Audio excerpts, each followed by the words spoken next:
Hi everyone, so literacy is the talk of the town, one of the talks of the town at the moment, not just for year 11 but obviously, or year 10, but all the way through, and there is a lot of stress about that and a lot of plans being made. The literacy coordinators are getting going, there's paperwork everywhere, there's e-astal plan, there's Education Perfect, but I am here to tell you that it can be kept simple. Let's get into it.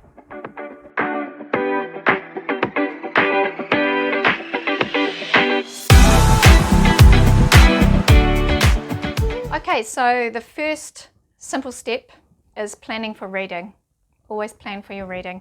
So you've got to think about before reading and after reading. Now down below I will put a link to my blog where about 20 logical sequential steps for reading. So before reading you're talking about why you're reading the text with the students. You're talking about making predictions about, say, content and format, and you are approaching vocabulary. You're looking at vocabulary that they might encounter in the text.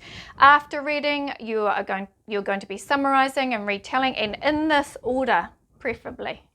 Summarizing/retelling, you're looking at students relating the text to themselves. Reading on the lines, and that includes looking at vocabulary again. Then you're looking at language features and then structural features.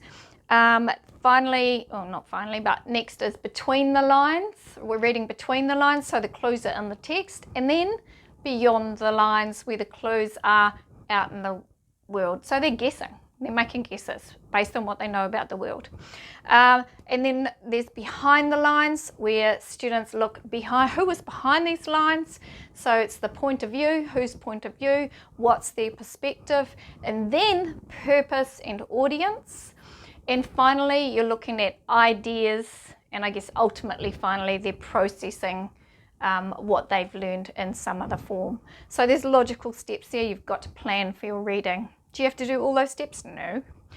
Okay, so the second thing is getting students to read aloud. Now they must do this slowly and with expression. Now I would never recommend actually getting students to read aloud unless they want to the whole class. I was really good at reading at school and I absolutely hated doing that. So even though I was good at reading, so I think it must be so confronting for some kids. What I'm talking about is getting them to read their work aloud to you. So when we talk about reading with expression, that means reading with prosody. Okay, so only when they do this slowly and with expression can students hear what a sentence should sound like, and only when they do that slowly and with expression can they hear where the punctuation is needed. I'll put a link below about my drop a dot activity where you actually read to the students and they put a dot on their page when they hear you stop and take a breath, and it really makes them think about what a full stop is for, because at the moment they take a breath, well, quite often. I don't know why I said at the moment, but often students will take a breath whenever they feel the need, and they think that they can do that for commas as well. I'm just looking at my notes for number 3. Number 3, proofreading. Build in proofreading time every time. So when you've got your instructions on the board or on a worksheet or anything, the final one is proofread. Okay, so get the students to bring their work to you, and then you go, hey, mistake, go back, proofread, then bring it back. Okay, you need to insist on that. Look at me bossing everyone around. Okay, number 4, my passion, and I've talked about this before in a blog and a vlog. Please get students working in their books and mark those books. Marking doesn't have to be huge. Sticker ahead.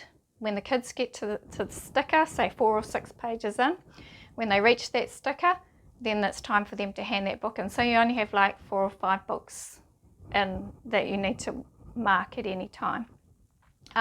So if you have them working in their books, you insist that the presentation is great and you show them how to do that.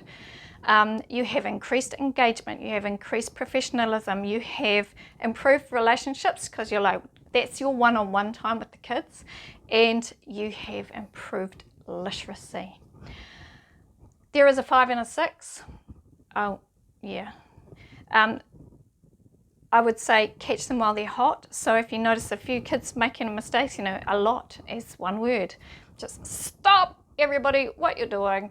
Let's look at this. And get them to write a little note about it in their book. Put a square around it. Like, these are the hot tips that we need to remember. So catch them while they're hot would be a number 5.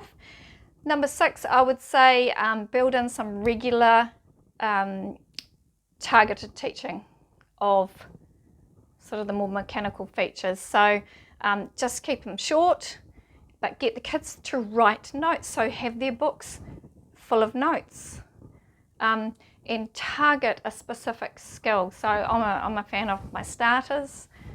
Ironically, I get them going and the kids go moan, moan, moan, and then you stop them and they go, oh, why'd you stop those? We were learning so much.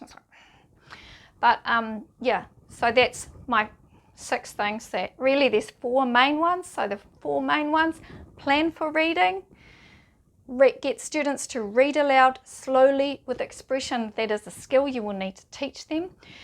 Build in proofreading time every time, and get them working in their books, and obviously proofreading and making them nice and neat and everything. If you want a 5 and 6, remember, catch them while they're hot, do those little lessons, make them write a note about it.